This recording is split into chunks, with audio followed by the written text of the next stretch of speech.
The story of electricity is the story of how humans learned to control the forces of nature long before they understood them. It is a story of failure and obsession, of danger and ambition, and of the men who risked everything to light the modern world. Behind every switch you flip today lies a century of struggle, rivalry, and brilliance. It is a story that begins long before Edison and Tesla, long before factories and power stations, and long before electricity had any clear purpose at all.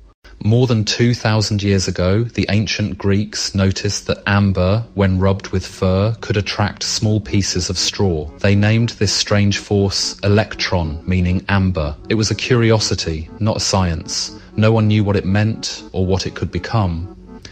Through the Middle Ages, knowledge of electricity was scattered. Scholars recorded odd phenomena like sparks from animal fur or the shock of electric fish. These observations had no framework. They were isolated events, glimpses of an invisible world. The first serious investigations came in the 17th and 18th centuries. Men like William Gilbert, Otto von Guericke, and Charles Dufay began cataloguing electrical effects. But they were still blind explorers.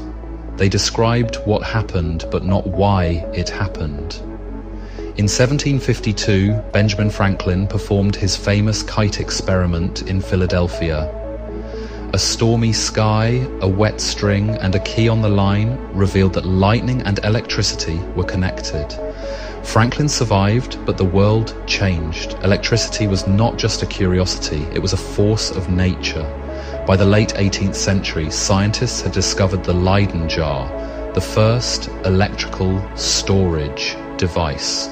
They could generate sparks, but they could not do anything useful with them. Electricity was still a spectacle, not a tool. It illuminated nothing. It powered nothing. It was a mystery waiting for its purpose. At the dawn of the 19th century, that purpose arrived. New discoveries and strange phenomena began linking electricity with magnetism, movement, and mechanical force. These ideas would ignite a chain reaction of invention, rivalry, and industrial transformation. Michael Faraday was born on 22nd September 1791 in Newington Butts, London. The area was poor, crowded, and harsh. Faraday's father was a blacksmith struggling with ill health. His family had almost nothing, yet inside this environment lived one of the greatest scientific minds of human history. At 14, Faraday was apprenticed to a bookbinder. He bound volumes, delivered packages, and swept floors. But while he worked, he read, he absorbed everything from chemistry to mathematics to philosophy. Every book he touched opened another door. In 1812, Faraday saved money to attend lectures by the chemist Humphrey Davy at the Royal Institution. He took precise notes, copied them into a beautifully bound volume, and sent them to Davy as a hopeful request for employment. Davy recognised Faraday's talent and hired him as a laboratory assistant. It was a turning point. Faraday, with no formal education, now stood at the centre of British science. He watched, he learned, and he experimented relentlessly. In 1831, Faraday performed the experiment that reshaped the world. He discovered electromagnetic induction. By moving a magnet near a coil of wire, he generated electrical current. This was not a spark, it was continuous electricity, a stream of power that could be harnessed and used. Electromagnetic induction is simple only in hindsight. A moving magnetic field pushes electrons through a conductor. Movement becomes electricity, electricity becomes movement. Faraday had unlocked the mechanism that makes every generator and every motor in the world function. Faraday's discovery meant that electricity no longer had to be produced by friction machines or chemical batteries. It could be generated mechanically. If you turned a coil or a magnet, you could create power. This was the birth of electrical energy as a practical force. Faraday's generators were weak, but the principle was perfect. Every power station today, every hydroelectric dam, every wind turbine, every coal or nuclear plant uses Faraday's induction. The entire modern world runs on his insight. James Clerk Maxwell was born on 13th June 1831 at 14 India Street, Edinburgh. From an early age, he displayed extraordinary memory and curiosity. He studied geometry by drawing shapes in the dirt. He asked endless questions about the nature of light, colour and motion. Maxwell entered the University of Edinburgh at 16, then Cambridge. He was quiet, thoughtful and intensely focused. His work was not experimental like Faraday's. Maxwell's gift was mathematical insight. He could see patterns behind phenomena that others described separately. In the 1860s, Maxwell unified electricity and magnetism into one system of laws. His equations showed that changing electric and magnetic fields could travel through space as waves. And these waves moved at a fixed speed, the same speed scientists had measured for light. Maxwell concluded that light itself was an electromagnetic wave. This was a revelation. It meant electricity, magnetism, and light were not separate forces. They were the same phenomenon expressed in different forms. Nature was unified. Maxwell predicted something else. If electricity and magnetism produced waves of visible light, they must also produce waves humans could not see. Invisible radiation that travelled through space. Waves that could one day be discovered, transmitted and controlled. His predictions set the stage for radio, wireless communication, radar and modern telecommunications. Maxwell never saw these technologies built, but his equations were the blueprint. Without Maxwell, the world would still be in the dark. Maxwell died in 1879 at the age of 48. His work was not fully understood during his lifetime, but history would recognize him as a giant. Einstein himself said that the foundation of modern physics rested on the work of Faraday and Maxwell. As the century progressed, the world changed. Factories grew louder, cities became crowded, and machines demanded more power than steam alone could provide. Electricity, once mysterious, was becoming practical. Engineers began looking for ways to use Faraday's induction to turn generators into industry. Early dynamos were fragile. They produced unstable voltages and overheated quickly. But each year brought improvements. Better magnets, stronger coils, improved insulation, and more precise engineering all pushed dynamos toward commercial viability. Electric lighting became the first major application. Gaslight had been dominant for decades, but it was expensive, dirty, and dangerous. Factories that adopted early electric arc lamps discovered that they could work longer hours with fewer accidents and cleaner air. Arc lamps were blindingly bright, suitable only for streets and factories. What the world needed was a small, gentle light for homes. A light safe enough to replace candles and gas. This demand would open the door for one of the most recognizable figures in history. Thomas Alva Edison was born on 11th of February 1847 in Milan, Ohio. He grew up in Port Huron, Michigan, curious and restless. As a teenager, he worked on trains, sold newspapers, and experimented constantly. He was not a scientist in the traditional sense. He was an inventor, a problem solver, and above all, a builder of systems. In 1879, after thousands of experiments, Edison produced a practical incandescent light bulb. It used a high-resistance carbon filament sealed in a glass bulb with low oxygen. The light was warm, quiet and safe, but the bulb itself was only the beginning. Edison understood something crucial. A light bulb needed a power network. That meant generators, distribution lines, meters, fuses, wiring standards, switches, and a central station. Edison's genius was not the bulb, it was the system. In 1882, Edison opened the Pearl Street station in New York. It was one of the world's first central power stations. It used direct current, DC. Clients nearby could buy electricity just like gas.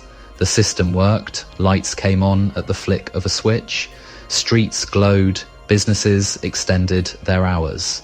Electricity had found its foothold, yet DC had limits. It could only travel short distances without losing power. Voltage dropped quickly, and to serve distant customers, the wires would have needed to be extremely thick. Edison's system worked well at close range, but the world was expanding. So, cities needed power over miles, not blocks. Edison believed DC was the future. He invested heavily, argued passionately, and built his company around it. But another idea was emerging in the background. A different kind of electricity, one that could travel far, scale easily, and reach rural towns as well as industrial cities. By the mid-1880s, electricity had become a business. The question was not only how to generate it, but which system would power the modern world. Two approaches stood in opposition: Edison's direct current, DC, and the rising challenger, alternating current, AC. Edison's DC system was reliable, predictable, and already deployed. His Pearl Street station of 1882 proved it could illuminate an entire district. But DC had a flaw. It could not travel far. Voltage dropped quickly over distance, forcing stations to be placed close to customers. This made expansion expensive. To serve a larger area with DC, wires would need to be thick and stations extremely close together. This limited growth. It restricted who could access light and who could not. Nikola Tesla had a different vision. He believed AC could be stepped up to high voltage, sent for miles with minimal loss, then stepped down safely for homes. His patents for polyphase systems and rotating magnetic fields, published in 1888, offered a method to transmit power efficiently across vast distances. The transformer made this possible. When AC passes through a coil, it creates a changing magnetic field. That field induces voltage in another coil. Change the ratio of coil turns and you adjust the voltage. High voltage for long transmission, low voltage for safe use. This was simple, brilliant physics. George Westinghouse saw the commercial future of AC. A seasoned engineer and industrialist, he bought Tesla's patents in 1888. Westinghouse had factories, contracts, and the desire to build large-scale systems. He believed AC could power entire cities and rural regions alike. The result was a fierce commercial war. Edison fought to protect DC. Westinghouse pushed AC forward. The press amplified every disagreement. Investors watched nervously. The public feared what they didn't understand. Edison began a campaign to portray AC as dangerous. He argued that high-voltage AC posed a threat to the public. His team demonstrated its lethal potential by electrocutions of animals. These events were designed to frighten. They became sensational stories in newspapers. The message was simple. AC was deadly, so it must be unsafe for homes. These demonstrations influenced the public, but they did not solve the engineering questions. The industry needed proof, not fear. Westinghouse focused on engineering. His teams developed safer insulation, stronger cables, and robust transformers. They proved AC systems could be controlled and stabilized. They believed the future depended on technology, not theatrics. In 1893, the Chicago World's Columbian Exposition changed everything. Westinghouse won the contract to light the fair using Tesla's AC generators. When the fair opened, the night came alive. Buildings glowed, lagoons shimmered, the crowd gasped. AC had lit an entire World's Fair. The spectacle ended the debate in many minds. AC was not only safe, it was powerful, scalable, and modern. Investors who had hesitated began backing AC projects. Confidence shifted. The next step was even larger: harnessing Niagara Falls. The falls offered immense natural energy, but the challenge was transmitting power nearly 20 miles to Buffalo. AC made this possible. Turbines at the falls would generate power, step it up to high voltage, send it across distance, then step it down again. When the system was completed in the mid-1890s, it worked. Power travelled from the falls to the city. Factories ran, homes lit. The project proved that AC could power entire regions. The victory was decisive, yet the human cost was real. Edison suffered reputational damage. Tesla gained fame, but not financial security. Westinghouse spent enormous sums fighting legal battles and building the infrastructure. Their triumphs were mixed with sacrifice. The war was fought not only in laboratories, but in courts. Patents became weapons. Lawsuits shaped the direction of the industry. Innovation was tied to politics, business, and perception. Technology alone did not decide the winner. By the late 1890s, AC had won. It became the backbone of electrical distribution. Cities grew around it. Industries expanded because of it. Electricity became a public utility. Life began to change at a pace no generation had ever seen. Once electricity spread, everything transformed. Factories worked around the clock, hospitals illuminated operating rooms at night, schools extended learning hours, electric trams moved workers through growing cities, the world accelerated. Maxwell's predicted invisible waves became reality. Radio emerged. Wireless communication linked continents. Messages that once took weeks now travelled instantly through empty air. The unseen world Maxwell imagined became the backbone of global communication. Electricity entered homes. It powered appliances, removed physical labour, made tasks faster, and changed family life.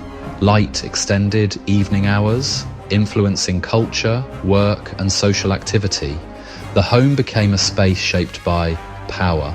Industries expanded along power lines. Railways, mining operations, chemical plants, and manufacturing all depended on electricity. Progress moved along the grid. Regions with power grew. Regions without it fell behind. Access to electricity became a predictor of economic future. The modern world stands on the work of 5 men. Faraday made electricity move. Maxwell revealed its nature. Edison built the first systems. Tesla extended its reach. Westinghouse made it practical for nations. Each faced adversity, each worked under conditions far harsher than today. Yet their ideas reshaped civilization. Electricity changed how humans live, work, communicate, and think. It removed darkness, powered invention, and linked societies. It is the invisible foundation beneath the modern world, a force so familiar we forget how extraordinary it is. Every time a light turns on, it carries the legacy of people who refuse to accept the limits of their age. They saw possibility where others saw danger, complexity, or impossibility. Their courage is a reminder. The world you inherit is built by those who dare to push beyond what is known. The next breakthrough will come from someone who starts where they started, with curiosity, struggle, and the courage to be different. Thank you for watching, and if you liked the video, please subscribe for more in the future.